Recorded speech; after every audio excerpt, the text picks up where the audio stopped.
আমরা যদি হাদি ভাইয়ের যে ইনসাফের প্রার্থীকে বিজয়ী করতে পারি তাহলে ইনশাল্লাহ আজাদির লড়াই আমাদের সাকসেসফুল হবে।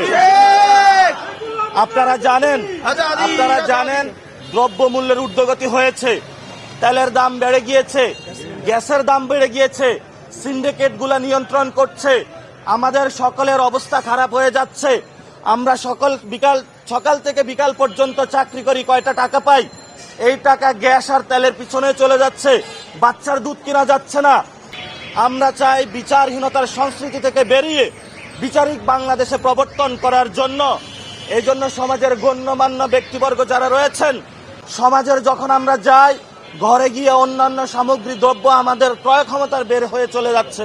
আমরা সরকারকে আহ্বান জানাবো, দ্রব্যমূল্য ক্রয় ক্ষমতার মধ্যে নিয়ে আসুন, জনগণকে মুক্তি দিন, অর্থনৈতিক বৈষম্য থেকে সাম্যের সমাজ প্রতিষ্ঠা করুন।